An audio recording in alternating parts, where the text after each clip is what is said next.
the next slide, please. Can I have the next slide? Well, the various forms of disagreement. I mean, generally we can talk about dispute and conflict. For a dispute, typically a dispute would be a short-term disagreement, and the issues are usually negotiable through discussion and communication. Of course, it does take time depending on the nature of the dispute, but conflict is at the other extreme. It is long-term, and it involves deeply rooted issues of permanent interest and even values. And we heard Prof. Koh and David talk about the issue of values and ideologies. And the issues are seen as non-negotiable, but it is not always the case. Next slide. Next slide, please.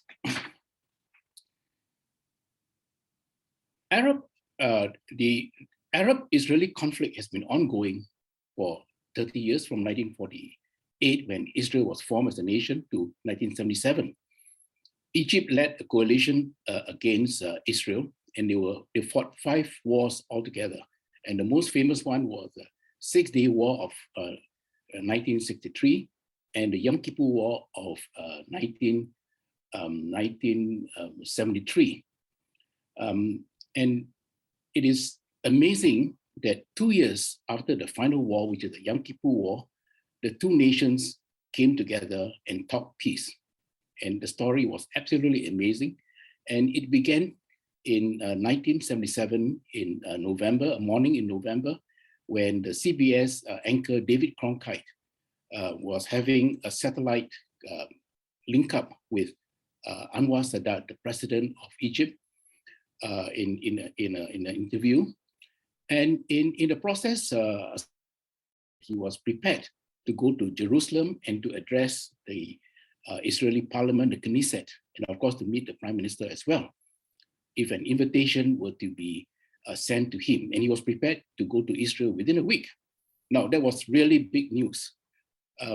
Walter Cronkite that very afternoon hooked up with Menachem Begin, the prime minister of Israel then, to ask for his reaction. I mean, that's what journalists do, because it was a big story. And the PM responded positively and said that he will send an invitation immediately through the US Embassy. And he was even prepared to postpone a planned trip to the UK in order to receive Anwar Sadat. So that was what happened. And before long, a meeting took place in Jerusalem. Next slide.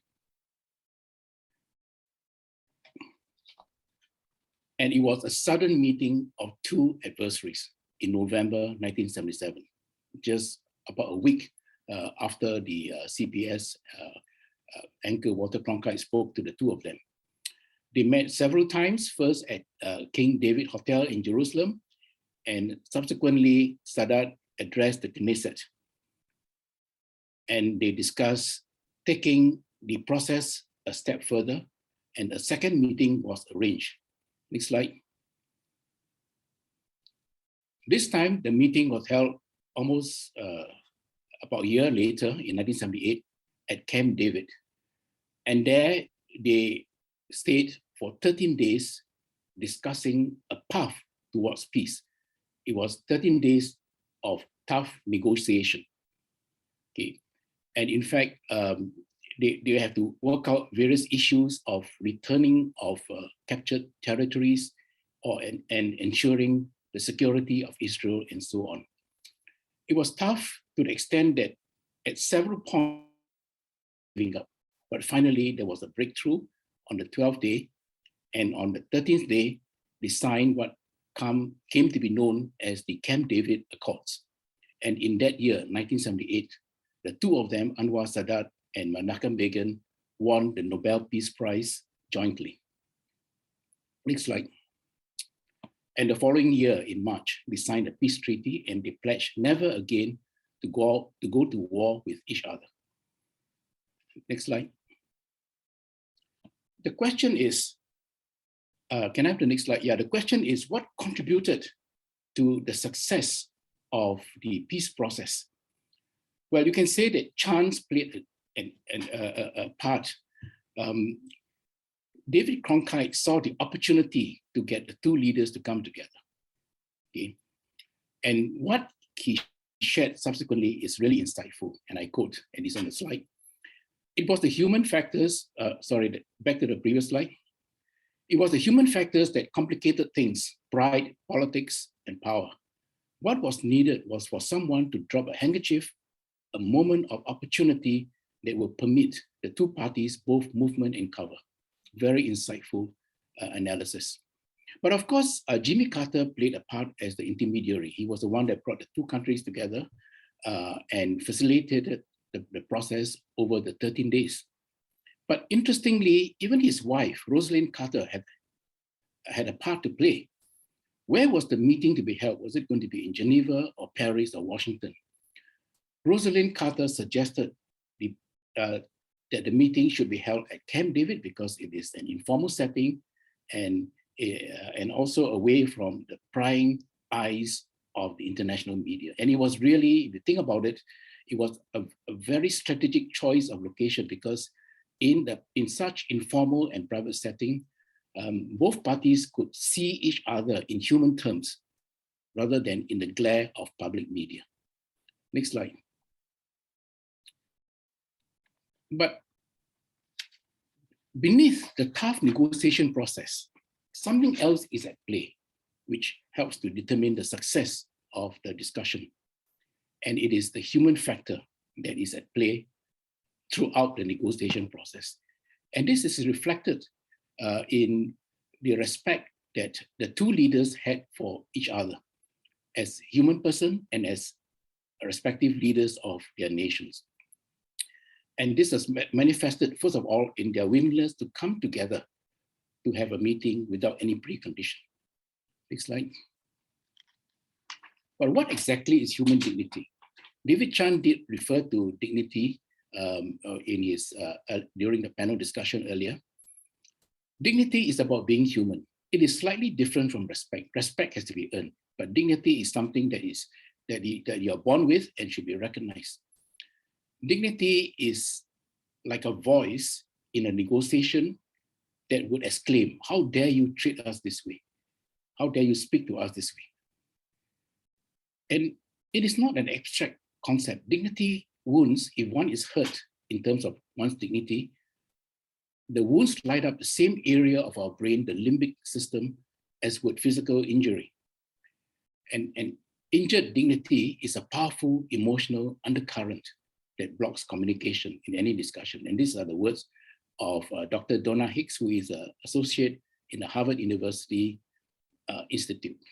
Next slide. Now, dignity is the term used in the Western world, in the Middle East, and in Latin America, it is honor. And in East and Southeast Asia, is face. We all know what face means. And this is based on the study by a group of researchers.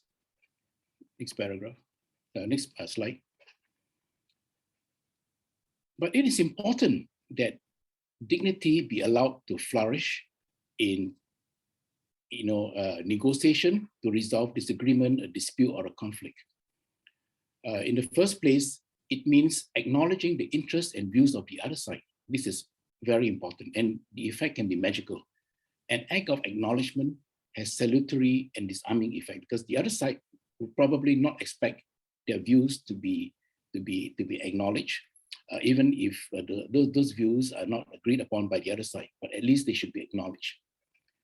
And secondly, it is also important in upholding dignity to give the other side the benefit of the doubt. And when that happens, it invites reciprocity. But of course, all this requires a lot of self-confidence as well as self-control on the part of each side throughout the resolution process. Next slide. Now I will now apply this to a set of 3 cases which I have personally witnessed where I have some preferable part as well, peripheral part. The first one involved 2 organizations negotiating on a joint project. And the 2 organizations are from completely different cultural backgrounds. And during the discussion, which initially went on well, one side suddenly took exception with the tone that was perceived in the presentation by the other party. They felt that they were being taken for granted. And as a result of that, the meeting did not end with any agreement on the joint project, and it was deferred to another time when both parties have reflected upon the approach that the project should take. On hindsight, success would have been possible if the leaders of both negotiation team were to have met privately for a discussion, if nothing else, to sound out each other on the merits of the project before going into a formal meeting. Now, in the second case, is about exchange of letters of disagreement. The first case happened about more than 40 years ago and involved two heads of departments in Singapore. Department A purchased a piece of equipment for Department B. Department A was in fact the engineering department of the government. However, Department B refused to make payment for the reason that the equipment is not based on the latest design or the latest technology. Apparently, in the process of procuring the equipment, there has been advances in the technology of that particular piece of equipment, which was really equipment for the testing of vehicles. Letters were exchanged between the two heads of department who would not speak to each other on the telephone. And I was the unfortunate young engineer who was roped in, and the project has nothing to do with me otherwise, to draft the letters for Department A, and I drafted a few exchanges of letters. Now, in contrast, about 10 years later, there was another instance of two persons disagreeing, and this time it is between two ministries instead of two departments.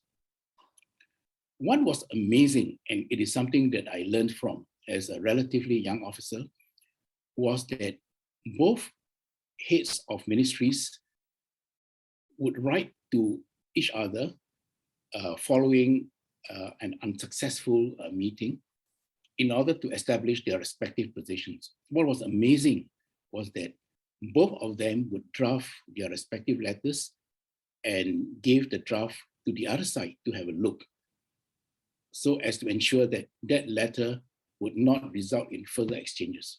So this was an amazing thing, and I must say that unlike the first case where the two heads of department were not on speaking terms thereafter, in the later case, in fact, both heads of ministries have the greatest respect for each other. Now, in the third case, and this involved a ministry arguing for a budget for the coming financial year. And it was an annual routine, in the government. The meeting was held at Treasury, and it went quite well initially, but at a certain point, there was anger, from one side, and voices were raised, and there was a lot of tension in the room. Everyone was taken aback, and it is something that I've never seen before, nor have I seen this, in subsequent years of my public service. Then, when it was the turn of a department of the ministry to brief on the specific details of the budget that it requires, the briefing officer started his presentation with this statement. And he said, before I do my briefing on our budget requirements, I need all of us to keep our cool and listen carefully. Now, at that very moment, it was quite magical. There was spontaneous laughter throughout the room, and everyone felt relaxed after that. And if there was a thermometer in the room, I would have probably seen that it has dropped from 30 degrees down to the normal 22 degrees centigrade. Now, what the three cases show is that there is a need to ensure that there is mutual respect in any discussion or negotiation, and that dignity is upheld. Each part or each party would have got their own position, and it's a matter of trying to reach an understanding, even if there's no agreement, at least some understanding, and there would be a better outcome after that. Respect, it is important that there be respect, mutual respect by both sides, in order that even if there's no agreement, there is continued to be cooperation in various other areas as well. Now, I will end with this slide, the next slide, with this quote by Maya Angelou, who is a poet and a civil rights activist. People will forget what you said. They will forget what you did, but they will never forget how you made them feel. Thank you very much. Thank you very much, Prof. Lim, for sharing with us your views on dealing with disagreements ethically. Our next speaker is Dr. Jeremy Lim, Associate Professor and Director of the Leadership Institute for Global Health Transformation at NUS. Dr. Lim will speak on disagreements in managing COVID-19 situations, focusing on issues concerning migrant workers in Singapore. Dr. Lim, please. Thank you very much, and a very good morning to everyone. If you permit me to share my slides. Just to check, are you able to see the slides? All good? Okay, great. Yes. Okay, excellent. Well, as what the MC shared earlier, I do wear a number of different hats, and the hat that I'm wearing today is that of the Vice Chair of the migrant worker charity here in Singapore that's called HealthServe. As you can see from the virtual backdrop behind me, HealthServe is this year 15 years old. And I've been volunteering now for almost 10 years. And it's been quite a sea change as to how public attitudes and perceptions have evolved towards migrant workers. And I'll pepper what I'm going to share with some anecdotes around this. But what I wanted to say a little about today was to give everyone a flavor of the migrant worker really populations here in Singapore, where they are, what exactly HealthServe does, and then share during the COVID-19 crisis, and in particular during the really circuit breaker period, what are some of the challenges faced and how we worked with the Manpower Ministry and with other actors in the ecosystem to do the best we can for the migrant worker population. And then I will end off with some reflections that, as David shared earlier, may not be politically terribly correct, but I'll share them anyway. So these are stats from June 2020 as to how large the migrant worker population is. And apologies, I think that's slightly out of sync, but suffice to say that really we have 1.64 million non-residents during the time of COVID in June last year, and many of them are low-wage migrant workers who are, in a sense, in many senses, the invisible population. By essentially design, we place them in dormitories that are away from residential areas for both the optics as well as for perceived security reasons. So, and this then presents us with the conundrum that I think Fook Kwang had written about in the Straits Times previously. The American, it's our equivalent of the American child in the basement. And we in Singapore want to enjoy the services of low-wage workers in construction, in cleaning, in really rubbish collection services that earlier this week was announced that the cost structure has gone up. And so all of us will need to pay more. But the challenge then is, what do we do with these human beings who still need to live, work, eat, and send back money to their families, right? And I think that COVID richly illustrated that we're all in this together.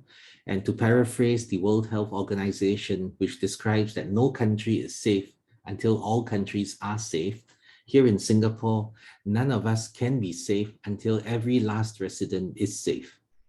So what then is HealthServe?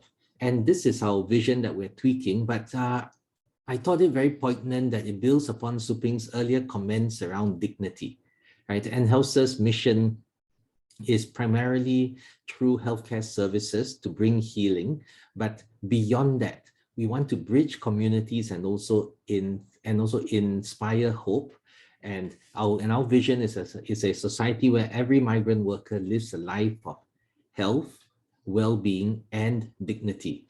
And as Tommy was sharing in this morning session before the break, I was really struck when Tommy shared about how in his interactions with the Soviet Union, he said, we cannot agree on the ideology, but what are your state's interests?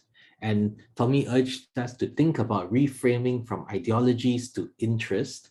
And here, I guess we in HealthServe are in a bit of a bind because we do want to ensure that the migrant workers' interests are met in terms of health, in terms of really well-being, but we also want to challenge society's ideology. And I will speak very candidly that a significant proportion of the Singapore population hold firm to this belief that the workers are here by choice, that even if life in Singapore appears harsh relative to the rest of the residents, and in particular the Singaporeans as well as the permanent residents, the workers are here by choice and they're still better off than where they came from. So the workers shouldn't complain so much. And this is a work in progress for us as a migrant worker charity, for us as a university in my other role where I lead, where I'm a public health professor, where we teach students about health equity, we teach about dignity, as what Suping mentioned earlier. And so even as we advance on the interest, we also want to gently nudge the narrative around the ideologies and what sort of Singapore that we want to be. So these are just some descriptions of what we do, and clearly HealthServe believes that providing healthcare services is insufficient. When patients, whether migrant workers or Singaporeans, need healthcare services, often there is a domino effect. Like in the Singaporean example, a person who is diagnosed with a dreaded disease, let's say cancer, would then may have challenges with employment, would need psychosocial support and all of these. And likewise, the migrant workers are not very different. So what then happened during COVID? And I'll share in the next few minutes what was our COVID response, working very closely with the Manpower Ministry and with other actors. First, because a lot of the initial response was around information. So HealthServe quickly set up a COVID-19 landing site, and we were very fortunate because of our experience with the workers. We were able, we already had a database of Singapore residents who could speak Bengali, Tamil, and other languages fluently, and we quickly mobilized them to essentially support information videos and public service announcements. Very interestingly, HealthServe is today probably best known for our efforts in the mental health space.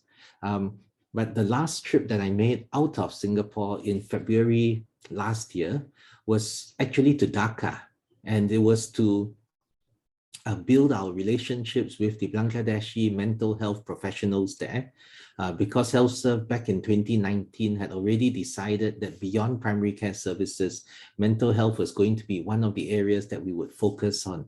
And lo and behold, and I remember leaving my last meeting in Dhaka, telling our counterparts that we would take this slowly and we'll check in every couple of weeks and build up to doing something gently. And lo and behold, within weeks, we were calling them up and asking for help. And something that our Bangladeshi and our Indian friends did very well was that they had mobilized the Indian and the Bangladeshi entertainment community. So the Bollywood stars and their counterparts in really Bangladesh recorded very short encouragement messages, singing songs, playing music on the piano to really nurture the really psychological spirit of the migrant workers, because those were very, very difficult times, not just for us in Singapore, but for also the migrant workers. We did a lot of medical initiatives because we had a very good relationship with the government. We had access, and I remember during this period, I was in one of the dormitories every morning, and then in the afternoon, I would be in some government agency to engage with the public sector officials to essentially share the ground perceptions, and also to place in context the various plan policies and really programs, and to really try to reflect how the migrant worker community would really likely view this. And I'll share later that it's really very, I won't say surprising, but it was illustrative of how invisible this community is, that many public servants were very, very unaware of some of the cultural nuances. So beyond the policy level, we also worked on the ground, and thankfully last year HealthServe had many volunteers. At our height, we had almost 1,000 volunteers, right, who then could work with us alongside and step into the dormitories with the FAST teams, with the hospitals, and really provide that education and that awareness as to what the workers were really perceiving, what were they concerned about. Today, we have a 24/7 crisis helpline, because unlike the rest of us, many of the workers are still under lockdown.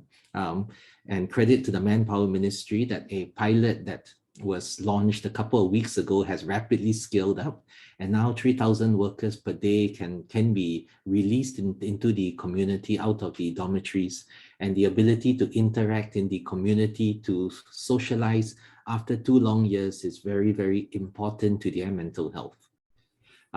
We also work very closely and with the new Manpower Minister, Siling, right, to work on peer support leaders, and credit to Dr. Tan as the new Manpower Minister, that he challenged all of us, as NGOs and as the public sector, to ask, how can the workers do more for themselves? How do we empower them to take charge and to support each other? And that was very refreshing. And on the back of this political mandate, right, we were able to work with the SOS and with other agencies to build up a cadre of peer support leaders.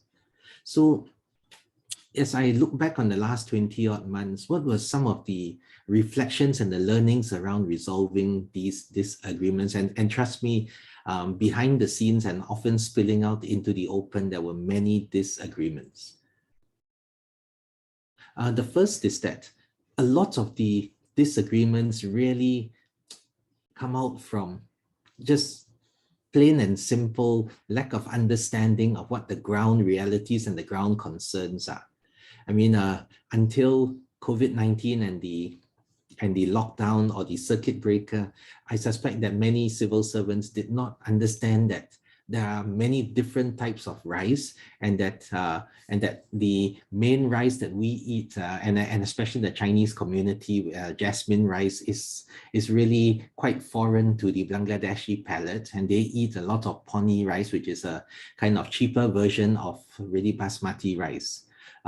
In one of the roles that I play is that I run a gut health company as a startup, and trust me, the different biological properties of the different types of rice in terms of their glycemic index, in terms of how much bloating that they cause, does lead to many very genuine concerns that the different types of rice, the different foods do make the workers feel unwell.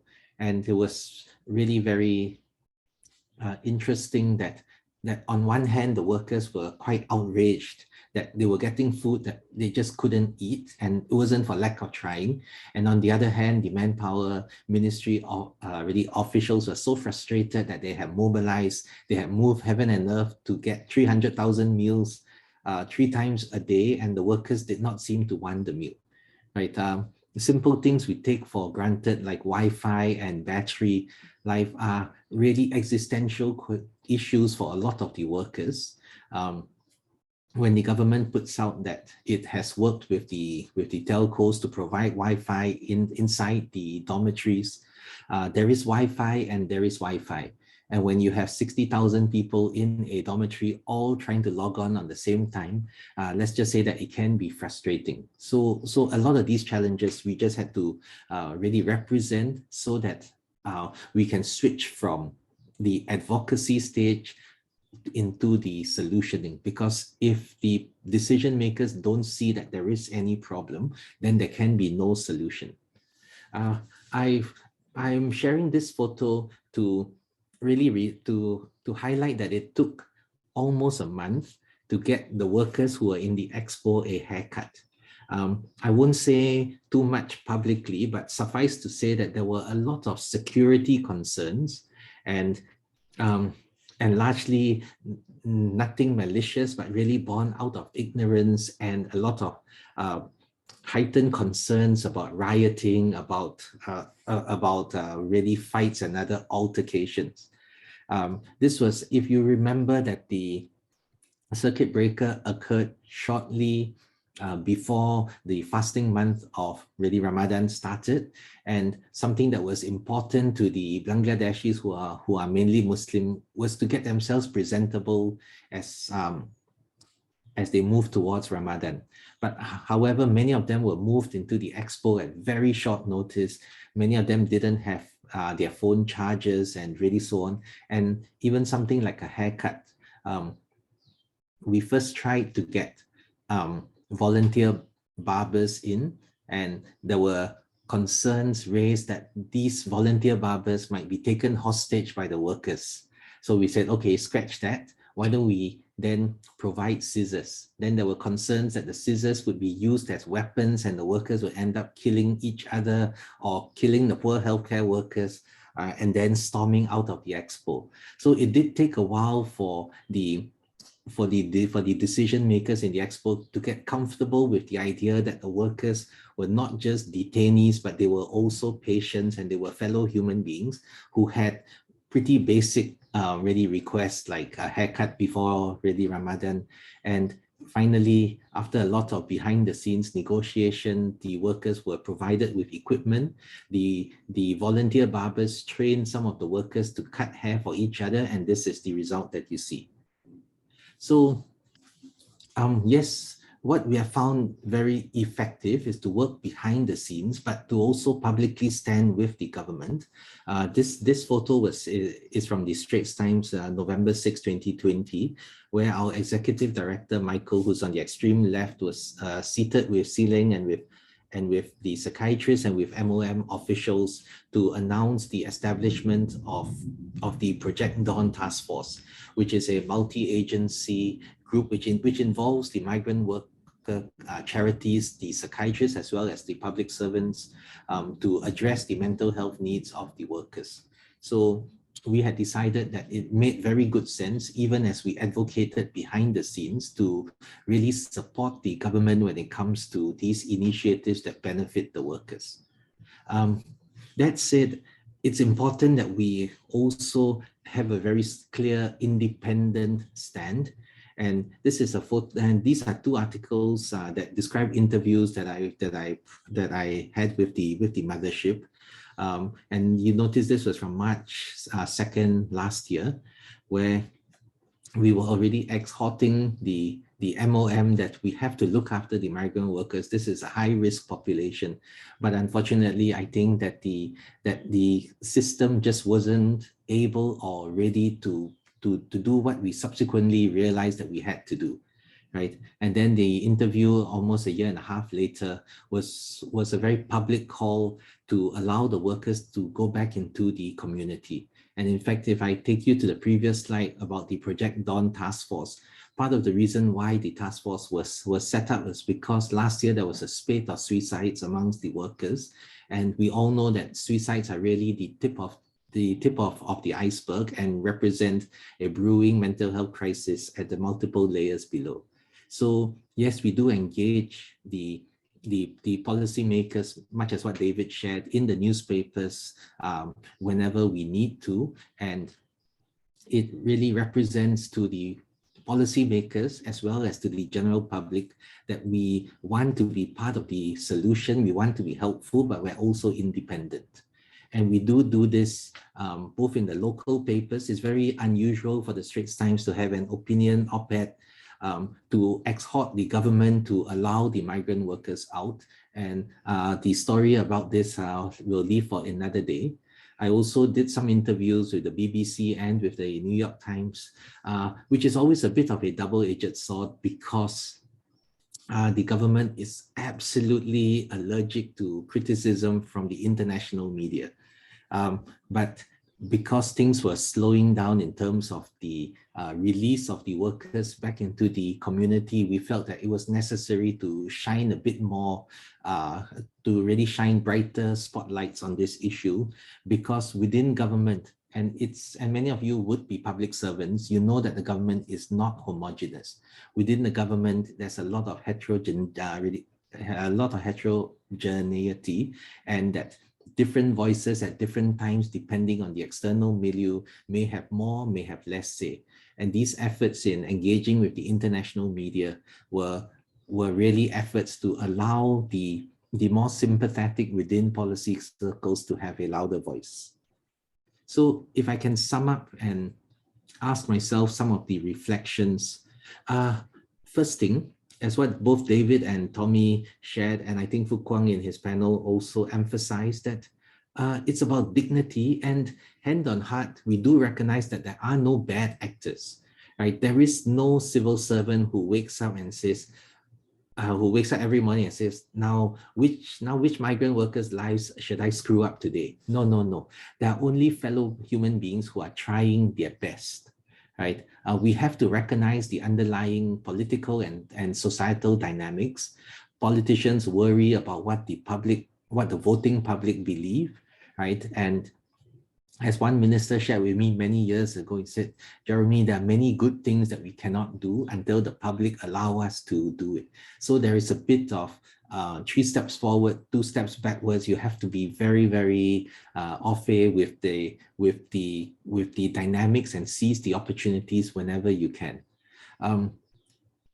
The trust and the trusted partnerships are not built overnight. I think HealthServe, having 15 years of really credibility in the arena, working closely with the government, has been very helpful, and COVID-19 has only served to build and to reinforce this. I won't belabor the point that we should show support while we remain independent. And maybe the last point that I'll make is that we can agree to disagree, and we can advocate views that are alternate to the official government doctrine. But once the decision has been made, once there are things to be done, really, we as an NGO also need to switch gears and go easy on the advocacy and step up on the solutioning. Because if you're not part of the solution, then you're part of the problem. So on this note, I will pause and I'll hand the time back to the MC. Thank you very much. Thank you, Dr. Lim, for your interesting talk. We will now begin the panel discussion involving our 2 speakers. Our moderator is Professor Tan Saw Hoon. Professor Tan is Professor of Philosophy at SMU. As before, if you would like to ask our panel members a question, please click on the Q&A button and type in your questions. Over to you, Prof. Tan. Thank you. Thank you, Jeremy and Su Ping, for 2 very interesting talks brimming with human interests and taking us from world affairs to what's happening right on our doorstep.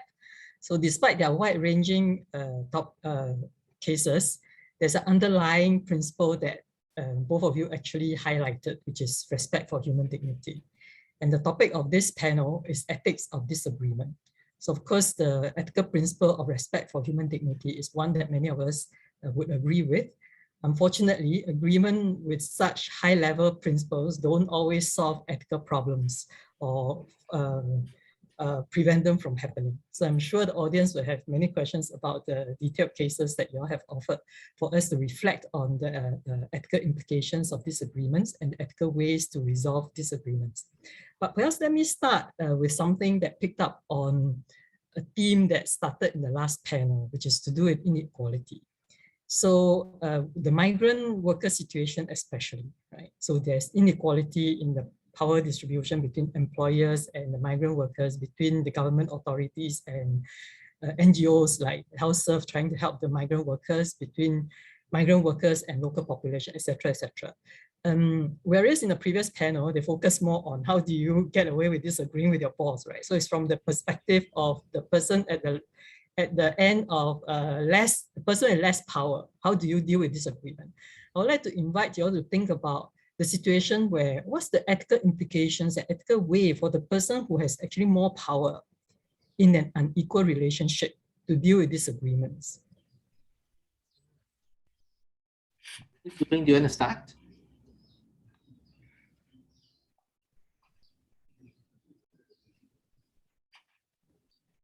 Well, maybe I can just say a few words in that regard. I think if you are referring to a person in an authority, it is important for any discussion that at his or her level to in fact show that you're open to listening to views. Is important because, you know, typically junior officers would in the first instance have a little bit of trepidation about being too forthcoming with views. Let me just share with you my experience with a minister when I was posted to a particular ministry. In those days, we work on Saturday. So Saturday is the day when the minister would have a free-for-all meeting. There's no agenda, nothing. And he will invite views. And I just joined the ministry, and he asked me for my views on a subject that I was completely not au fait with. It was just my first week. And he made this point that precisely because you are new to the ministry, you may have the best view because you are able to see things from a completely different perspective because you were not with the system. So the point I'm making is that especially at a meeting, it requires the chairman or the leader to invite comments so that the people at the table would be able to speak out without fear. So that is a responsibility of the leader to speak up. And I would also say this, that for example, if something is being discussed, the person who is the leader or the chairman should not be giving a view in the first instance. Let others give the view first. And then you give your view after having heard everybody. The reason is that if once a leader is too quick to give a particular view, you establish that as the position. And that will mean that the rest really will have great difficulty to argue against that. So it's best to keep things open and invite views before the leader himself or herself gives his own or her own view. Yes, Luping. Maybe Sohun, if you permit me to make 3 points, and this builds upon something Tommy shared earlier around Confucianism, and where he said that bosses don't like disagreement. I think we have to ensure that bosses, hand on heart, genuinely believe that diverse views are good for the organization. And I would say that it's really challenging in more hierarchical organizations. But if the people who are at the top, who hold the power, don't believe in the value of diversity, then a lot of then the lip service will at some point be shown to be inauthentic, and things will just degenerate back to normalcy. The second point that I'll make is that it is that organizations that don't tap on the wisdom of the entire organization, which includes the rank and file or across all levels, really will ultimately degrade. And I think Malcolm Gladwell, in one of his books, really describes one of the Asian airlines and how the plane crashed because the captain was noted to be quite an authoritarian figure who didn't brook questions or comments from the first officer and so on. And as they played the black box, they realized that everyone in the cockpit knew that something was wrong, but nobody dared to raise it. And perhaps the Western version is that the emperor has got no clothes. And if we as Singapore become that sort of society where nobody can tell the emperor that he's not wearing any clothes, then I think it is the beginning of really the end. And the third thing that I'll say, and with specific reference to the migrant worker population, and it probably applies to a lot of employment situations, is that ultimately the market talks, right? And one of the challenges here in Singapore that we face today, and those of you who are waiting for your HDB flats or you're organizing some home renovation, do expect there to be further delays because there are more workers leaving Singapore than there are workers willing to come. So we are not seen globally as a good destination. And so people just are coming in smaller and smaller numbers. And if you think about it, who wants to leave their home to a strange foreign land and be treated with little dignity?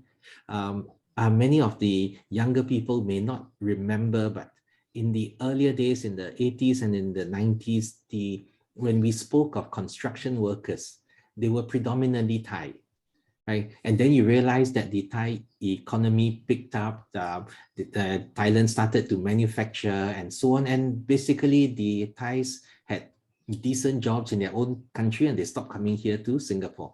And if we continue to be a poor destination for workers, then I think we'll have to build our own HDB flats and we'll have to clear our own rubbish. Yeah, and maybe back to you, Sahun. Yeah, indeed. So it looks like superiors, right? Any party in the position of holding more power in a disagreement need at least two basic virtues, right? Humility, really believing that other people can have better ideas than themselves, and also sincerity, right? That they really want to hear other people's views and not punish people for speaking out. Because unfortunately, I've come across cases where, whether it's bosses or people in those kinds of position, in order to appear good, they will say, oh yeah, I want to hear more views. But then the people who speak out, of course, sometimes the views may actually be not very good views, but nevertheless, to have the courage to speak out, I think they should be rewarded, even if you don't take up their views, rather than punish them or immediately form an impression that this employee is hopeless. There are some questions in the Q&A. So someone wants to know, the question is addressed to Su Ping actually. How do we resolve disagreements of conflicts when the other party's position is against our deeply held values? Yeah, that would be difficult when it comes to values. Of course, it's best to discuss it in the specific scenario. I think it is quite. I'm sure that it is important. First of all, let me just say that it's important that if you have a certain value system, you should hold on to it. We can talk about religious values and all. Let me just talk about ethical values of a profession. Okay, I mean, whether it's doctors, Jeremy, you know this, you have a certain ethical code that you have to comply with. The same thing with accountants, and my background is engineering and also accounting. Now, those values are sacrosanct. Okay, there might be instances where in a discussion you are expected to sort of compromise those values, and I will say no, you cannot compromise those values because those are your professional values. However, having said that, it is possible for the discussion to move in the direction where the other party begin to understand that you have a certain value and you have to stick to it, and therefore you cannot just accept what is being proposed to you. So it might well be a case where the meeting itself brings about greater understanding of each other. While and values cannot always be compromised to fit one another, because then then it becomes very difficult to live a life of principles. Okay, But once that understanding has been reached through discussion, there might be a way out, a middle path that you can negotiate while upholding the values of both sides. You know, I think I'm quite optimistic that it is always possible to come up with something else. And earlier we have heard in the panel discussion with chaired by Fook Kwang, with Tommy and David, that even in the case of LGBT, you know, we may have different values, but there might be a higher order principles that would bring the two together and coexist, which is in the case discussed at the earlier panel, is this idea that we're all Singaporeans, and therefore let's talk about that. Okay, some will call it agreeing to disagree. Quite like the concept of agreeing to disagree, because there's actually no disagreement as such. It's just that we are different, and we should try to be able to understand one another and where we are coming from, our different values of lifestyle, or religion, or profession. So I'm quite optimistic that, you know, Maybe, a middle path can be carved out. Yeah. Maybe, Suping, if I can add a specific example from the world of healthcare. Here in Singapore, abortions or terminations of pregnancy, they are legal, right? And they serve a useful societal function for at least some segment of the population. However, it is clear also that Catholic doctors in particular are absolutely against this, and we cannot compel the doctors to perform terminations, right? So what the system then does is that those who are conscientious objectors are permitted to opt out, and the policy makers, the hospital planners need to ensure that we have sufficient numbers of those who don't hold the same views, so that the system can still chug along. The way that I think about this is really, and this may tie to the vaccine question later, is that there are really 3 levels, right? At the basic level, we should understand each other's positions from a factual point of view, right? As they can say, you can have your own opinion, but there's only one body of facts. Then the second level, to me, beyond understanding, is to accept that each other's position, while we disagree, that is a legitimate one, right? And finally, beyond understanding, beyond accepting, there is agreeing. And Suping, I agree with you fully that in many instances, we cannot reach the 3rd level, which is agreement. But if we can live at the accepting stage, and we have really workarounds, or we have solutions that meet everyone's need, then I don't see that as a place that society cannot be for the longer term. Yeah. But if I may play devil's advocate, Please. facts are not always so clear, right? So we may say that there is one fact, but do people agree on what that fact is? So first of all, there's the question of interpretation of reality, right? Different people have different perspective. And sometimes there's also the issue of the source of your information, which takes us back to trust rather than actual knowledge. Because for most of us, you know, where medical knowledge is put before us, so to the doctors, those are facts. But to the ordinary person, they really don't know when 2 doctors disagree, for example, they really don't know who to trust, except not that they don't know who to trust, they don't know which one is the right or correct fact. So they have to go by who would they trust, who is more trustworthy in their view. Absolutely. Yeah, but at least amongst the 2 doctors, we should agree that these are the facts, these are the relevant papers or really research that are meaningful. We can interpret them differently, right? But we should agree that these are the relevant papers. So perhaps this is time to address that question from one of the audience about vaccination, right? How to make those who are still unvaccinated remain connected to society if they still insist on refusing vaccination.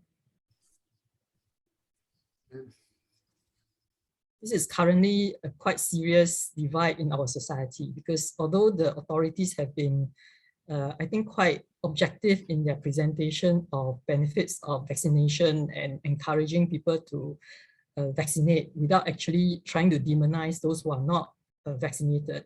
But among the population, right, I mean, from talk shows, and I listen to the radio and all that, you do find that ordinary Singapore citizens, some have become extremely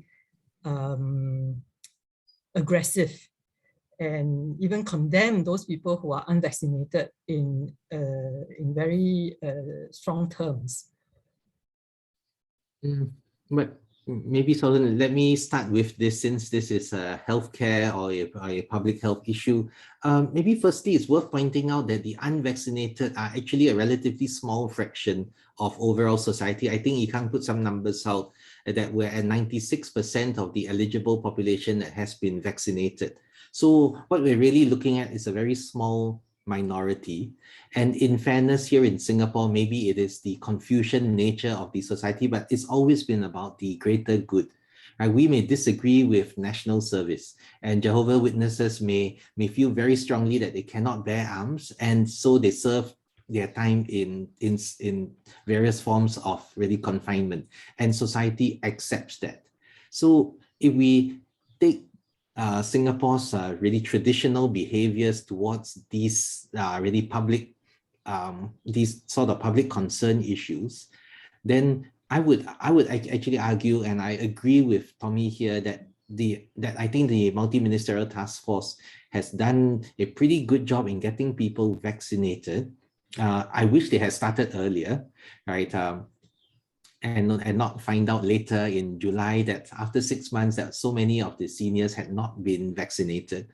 But I do think that that we can permit the unvaccinated to remain connected, but it's just that there will be certain things that they just cannot partake of, and that is the price to pay, right? It's not right or wrong. It is just the way it is, right? And the alternative in my mind would be for the government to come out very strongly and say that if you are unvaccinated, if you need an ICU bed, you get the lowest priority, right? And if there aren't enough beds, if someone who needs an urgent bypass surgery needs the ICU bed, then, well, it's just tough, right? And that's not without precedent. Until the Muslim population was included in the Human Organ Transplant Act, Muslims had lower priority in terms of the organ transplant waiting list. And the government's rationale was that if you're not contributing to the potential organs that are available, why should you have the same priority as really everybody else? So if we look back in history, there are actually many useful parallels that can help guide what we should do in really particular instances related to the COVID-19 situation and related to vaccinations. Okay, I hope that rule applies to everyone who opt out and not just to the Muslims.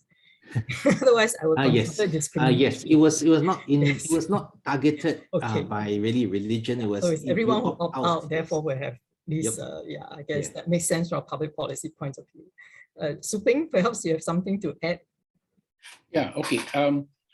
Well, this the reaction of some people against those who are unvaccinated, I think that is probably very anecdotal. I have, of course, seen instances where in social media,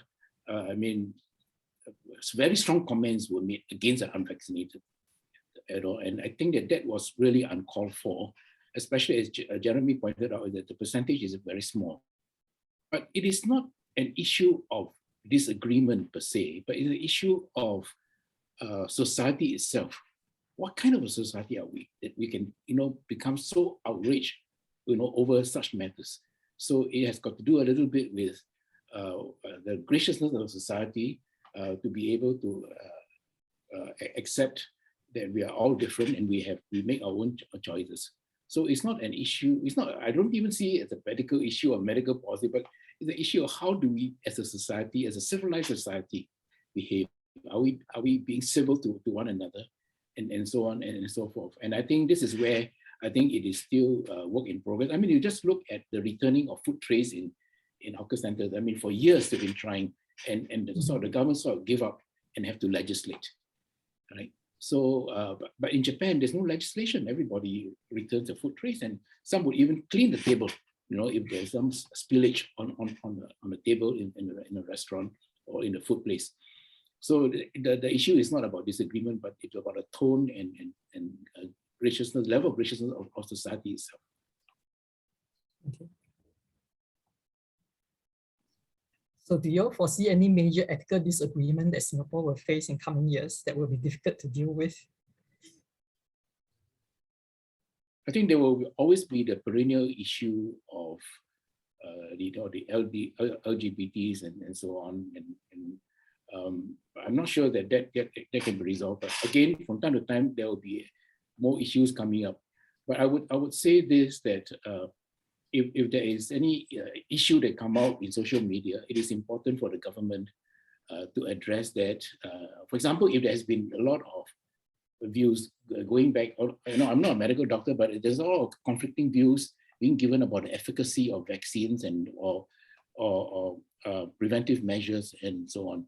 I think when you have that kind of a noise in social media, it's important for the authorities from time to time to address those, not so much by pointing out that this posting is wrong or that posting is wrong, but come up with a definitive position that the majority of the people can rely upon as guidance. Otherwise they will be swayed by social media, and they will be confused by social media. Maybe Sylvain, I don't see just one, but I see three major challenges that we will face in the coming years. Two of them are widely known. One is climate change. The other is the widening inequalities across society. And this cuts across not vulnerable populations, not just the LGBTQ populations, but also those low and high SES and really so on. And I do think that that perhaps we don't feel it strongly. We are maybe the people who attend these sorts of conferences, and in particular, those of us who are panelists come from a privileged background. So we may not be able to genuinely and authentically walk in someone else's shoes. But I do sense that especially amongst the young people, that they look at what we old people do and how we talk about climate change and about inequalities and about these traditional ethics of, work hard, bootstrap yourself, and you will get by. Singapore is a great place for social mobility. Many of them don't actually believe that we're doing enough. Even my own kids look at what the government says at COP26 and say, my God, right, you old people are going to ruin the planet for us, right? And they may not be so far from the truth. Are we doing enough? Right, as really Singapore. And the third is, I guess, around tolerance and a different model of governance. This perhaps all the negative really attributes that Tommy spoke about of the Confucian ethos may need a bit of softening with the generational changes. I think back to last year's general election, and I was asking my students about Sengkang, and this was before the results were out. And very surprisingly, all the older faculty said, "Oh, close fight, but the PAP will prevail because voters are concerned with bread and butter issues." To the last person, everyone under the age of 25 said that you boomers have no idea what is going on. The PAP is going to get hammered, right? And I fear that if we don't do something in the years to come, the kind of baseline understanding of each other, it will get worse and worse. That's interesting. I observed that among my students as well. There's great concern about social inequities. And I must say, I think it's actually a very hopeful sign that they are not only concerned in the academic sense, many of them are volunteering with NGOs, and they're involved in organizations that have such concerns. Which brings me to, actually I want to qualify that I don't agree with all this blaming of Confucian cultures, because I think there's a distortion of Confucius teachings, but I won't get into that, just to register my context.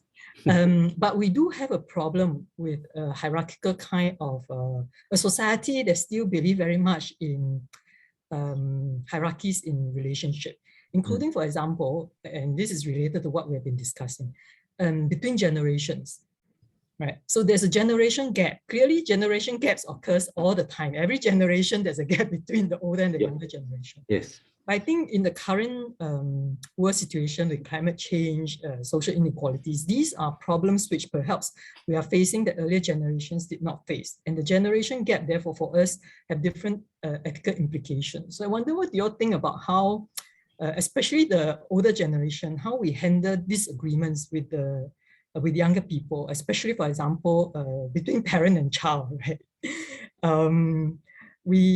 Parents all want what's best for their children, and they get into this habit, right, of behaving as if they always knows best. But having been children ourselves, I think we can agree that parents do not always know best. So what do you think is the right kind of ethics towards disagreements with one's own children? Su Ping, I think you've had more years. Okay. Well, you know, like so obviously we were children once. So if there's a generation gap, we were the younger generation relative to our parents. So we've been there before, and so on. I think it's got to do with a little bit of how society conduct itself in terms of the young. I mean, I was told that typically a young person would seek guidance from their friends than from the parents. I don't know how pervasive that is, how true that is, based on social research data. But that, of course, would be worrying, because then, you know, there should be communication. I mean, that seems to reflect that there is a communication gap. I would say this, that even if there is no agreement, and frankly, I wouldn't want children to always agree with their parents. And conversely, parents should also try to look from the perspective of their children as well. I mean, for my kids, for example, I think they make their own choices what they want to study in university. I didn't try to influence them that, no, you should do engineering or you should join a civil service. In fact, that was the last thing they wanted. No engineering and no civil service. But that's fine. That's fine. So long as they are focused on what they think they are good at. In other words, parents should let go. Should let children feel that the parents are giving them a lot of freedom. Then I think there is a better chance for them to come back and talk to their parents rather than be turned off by everything that the parents say. So I think it's got to do with how to be good parents to start with. We cannot say how children should be good children, how to be good parents by being open, giving a guiding hand, but yet not being too pushy or being too didactic, for example. So I would say that a lot depends on parents, because children will be children. They are very idealistic. And I can see that also in the conduct of my students at SMU, you know, and it is, so long as you are open to ideas, they will come to you. But the moment a parent or a professor conduct himself in such a way that he is closed, then you will lose the children. So I think I would say that a lot depends on us as seniors to also educate ourselves that we should let go and we should be open. Okay, thank you, Su Ping. Maybe So Hun, just some quick points. One, yes, I agree that the Confucian term is incorrect. Let's use hierarchical relationships. On the question around parenting, two observations. One, many of us older ones were probably from the generation where our parents told us, as long as you live in this house, you obey my rules, right? So until you draw your first paycheck, you have no right to be heard, right? So just shut up and follow. I do think that the generational differences have not been compounded over time.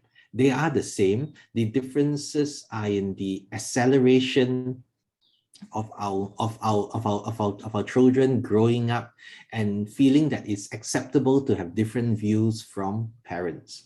And I think Su Ping raises a really good point when he talks about how you signal and the posturing, and the consequence of this is that you have to devote time, right? It is one thing to say that you listen to your children, but you then have to spend time to walk them through, this is why daddy and mommy think this way about LGBTQ, about inequalities, about climate change, and how do you feel? And all this takes time. It's a huge effort. I mean, for all of us who are also academics, you know that teaching takes a heck a lot of energy and time. If you want to do it well, if you want to listen to your students, and once you apply that to your own children, it's not just the position or the mindset, it's the commitment of time to listen. Yes. But of course, that's one of the primary relationship. This is where I do agree Confucianism. Family relations at the end are the most important to East Asians, and parent-child relationship especially is very important. So I think it's well worth the time invested, to have more open discussions with one's children and not to end a disagreement by exerting authority, right? I think that's the worst kind of parenting, authoritarian parenting, which is whenever your children give very good arguments that out-argue you, you then say that, I'm older than you, I've eaten more salt than you have eaten food, therefore you must listen to me. We really should get rid of that kind of behavior. Yeah, I just want to add one point that the role of teachers and educators are also very important, whether in school or in university. I mean, take for example, I would tell my students that they don't have to agree with me in their essays. In fact, I quoted an instance where when I was a student in a business administration program in NUS, I got A for a paper, and the professor told me that he actually completely disagreed with everything that I said, but he gave me an A. And this is what I'm trying to impart to my students, that I would tend to look at your paper more favorably if you come up with a view that is different from mine. Because there are a lot of students, I don't know whether it's upbringing, who would ask me for standard answers. Like, what do I expect? And sometimes I've got to tell them that when I said the question, I don't really know what to expect in your answer. You just say what you want to say, and then I will assess you. Right? So I think it might have got to do with how our kids were brought up in school, perhaps, that they expect standard answers.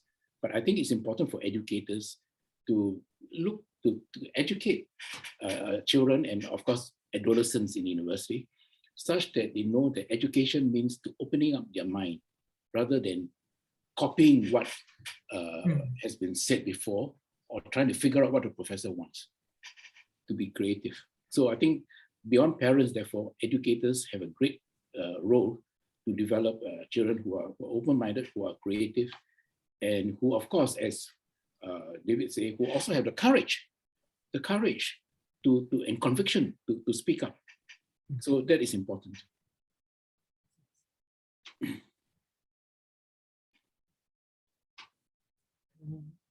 There are some questions specifically addressed to one of you, but I'm not sure whether, Jeremy, you want to answer that question. Oh, sure. Yeah. The question is about specific COVID measures and treatment of our workers that I don't hold the government view. I would say that yes, certainly, I think it was long overdue that we let the workers out, even at 3,000 workers a day. It's not premised on good science. Okay, and I think we need to be very clear that we have to agree on a few principles, right? And perhaps one of the starting principles would be, as long as you're a human being, this is how we should be treating you. Then the second principle is, what are the public health interventions that we want to apply to the population? And we need to be able to justify these on good public health grounds, right? Even if the subliminal message or the subtext is that, they are migrant workers, the Singapore public is afraid, therefore we need to keep them locked up to pander to the public. I think that's really dangerous on really three levels. One, you disrespect the science, and that undermines the really authority of the leadership. Secondly, if it's migrant workers today, then who is it tomorrow? LGBTQ or other vulnerable populations. So we have to respect the principles by which we make decisions. And the third is really, as what Sohun shared earlier, that the young people are very concerned about issues related to social justice.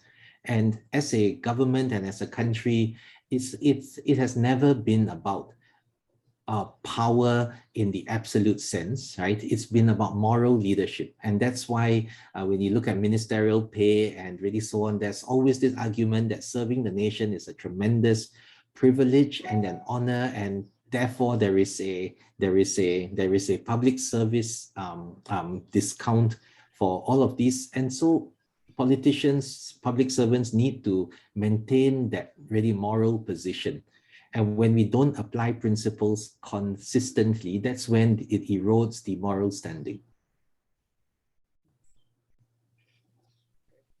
Su Ping, do you have any disagreement with the way we deal with the migrant workers when it comes to COVID measures? Well, first of all, I think I like Jeremy's slide where the word dignity is mentioned. Okay, I mean, they are humans.